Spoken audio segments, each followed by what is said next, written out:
Greetings, friends. You guessed it. I've got my apron on. That means we're going to be in the kitchen again today. And I'm going to be bringing you a delicious treat called dirty snowballs. I decided to go ahead and participate in Jenny Goff's from Jenny's Scratch Made Kitchen 2022 Cookie Recipe Exchange. Now, one might argue what I'm bringing you today could be considered a candy, but it starts out with a cookie, so I'm going to bring you the recipe today anyway, because I know you're going to enjoy it.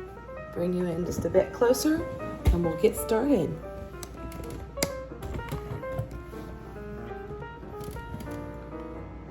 We are going to start out, name brand or not, some of those delicious cream-filled cookies, and they need to be the chocolate kind for this particular recipe, but I'm sure that you could make an alternative with some of the flavored ones. I'm going to take the entire package, stick them in a Ziploc bag, get that out of the way. Lay it out flat. And then we're just gonna beat the heck out of it. That's right. We're gonna destroy these things. The piece is nice and small, so you really kind of want to beat it up good. I think I did pretty good. And next, we're going to take a block of the full fat cream cheese. We want to go ahead and use the real deal on this one. If you're going to have a treat, you might as well go all out. I've had this sitting out for several hours, getting to room temperature, and I'm going to put it in my mixer. I'm going to lock it in place. I'm going to go ahead and start whipping the cream cheese. That just made sure it's good and soft. And next, you just add in the bag of your chocolate cream-filled cookies.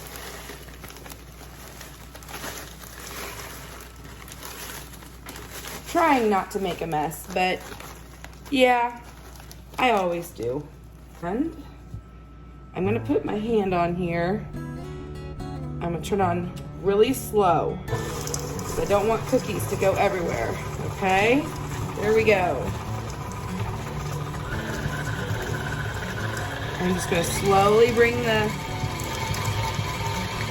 speed up, making sure that I'm getting this mixed in really well. I've got a few more cookies here in the cookie jar. I think I'm going to go ahead and beat those up and stick those in there too. Scraping the sides very carefully to make sure it all gets mixed in together well. My hands are nice and clean.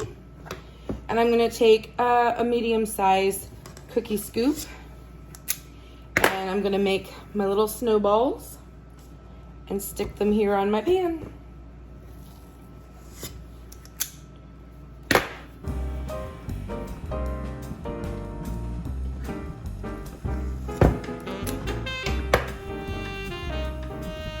I just kind of roll them in the palm of my hand.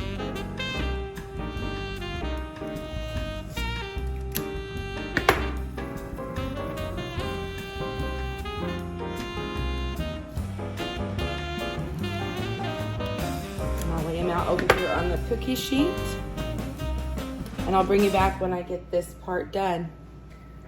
I ended up with 30 of these dirty snowballs. If I had used a smaller scoop, I definitely could have gotten 3, maybe even 4 dozen out of here, but I like to have a 2-3 biter to offer to my guests. So this is the size I chose to do today, but you can make whatever size you want. My trick is I'm going to go stick these in the freezer to kind of harden them up just a little bit. Now, while those are in the deep freeze getting a quick little chill, I'm going to take a pot of water and I'm going to go put it on the stove to get this to heat up. First, I have to make sure this is my double boiler You can use just a plain bowl on top of a pot as a double boiler. You don't have to have one of these. I just happen to have one. So I will just check and make sure that the water doesn't touch the bottom, and it didn't. So I can go ahead and get this started. While that over on the stove is getting warm, we're gonna go ahead and get our chocolate ready. And I am choosing to use the white almond bark rather than white chocolate so that I don't have to temper it. It is a process of, I believe you heat it and cool it, and I'm not sure what all you have to do, but anyway, we're going to just use the almond bark because it is already done for you and you don't have to worry about it. I'm going to start with half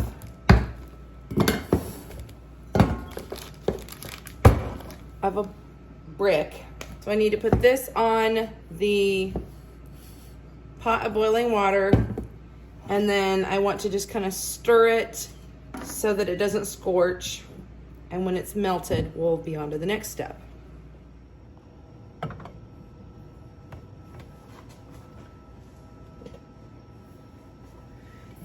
Grab myself a spatula and just kind of keep an eye on this as it warms up. We'll just stir it every once in a while.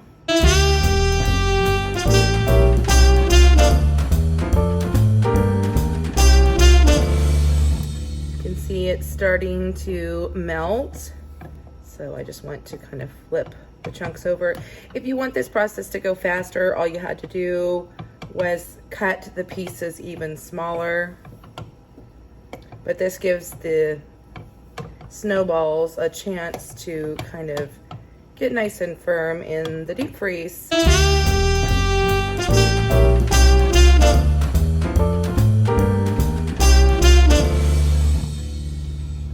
It is all but melted, and that just took a few moments.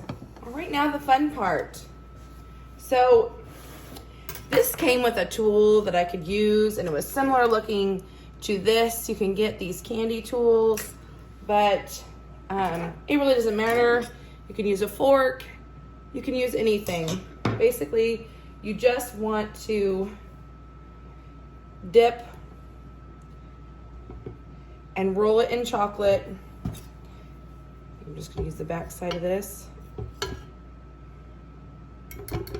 Tap off any extra chocolate.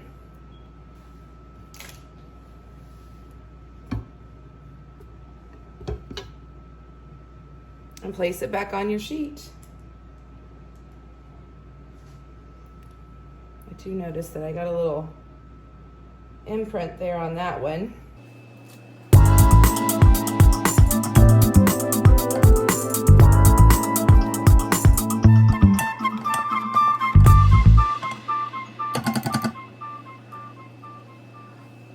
Wanted to bring you along here towards the very end when we don't have very much chocolate left in the pan. I wanted to show you how the steam is still there, keeping this melted. And you just have to kind of really work with it a little faster.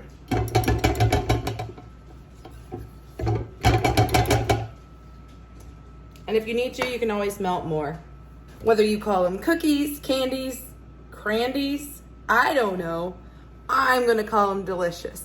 So next, I'm gonna put these in the refrigerator to get them to set up, and we'll come back and do a taste test. So don't leave, don't go anywhere. We're not done yet.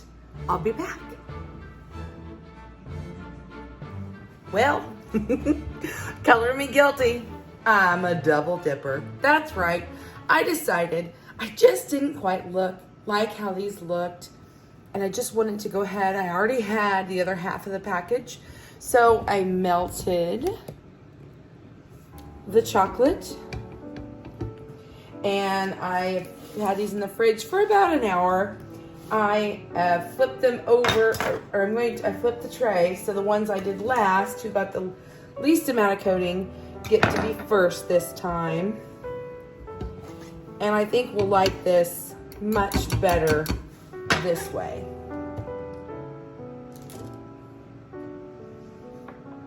It just wasn't quite what I remember it from last time being.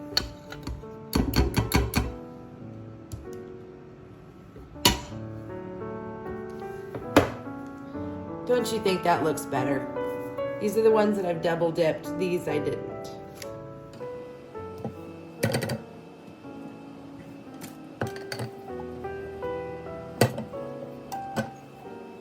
Well, that couldn't have been any more perfect. It's empty. I'll dollop any extras on top.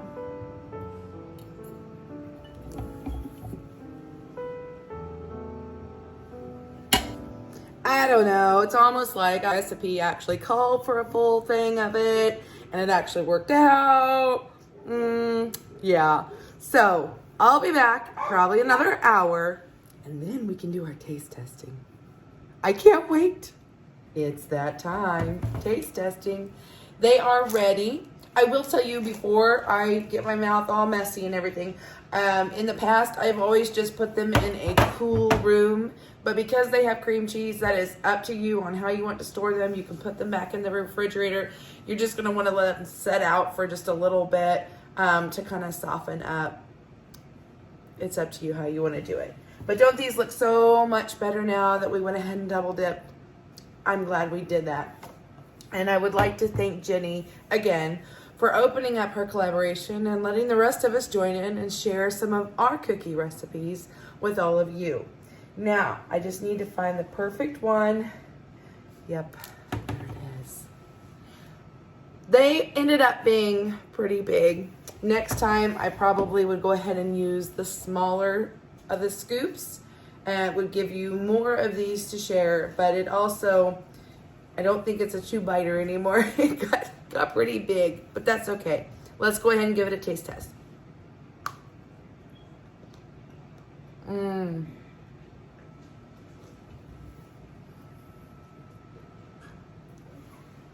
I think we should try these in the different seasons of the year with the different flavors that they make. Lemon, that would be good. Tell me what flavors you would like to try. How would you do this differently? What do you call it at your house? Thanks for joining, guys. Have a good one. Bye.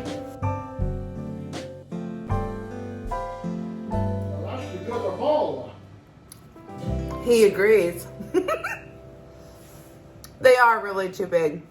I definitely want to use the smaller scoop next time, but I'm going to power through and eat this thing.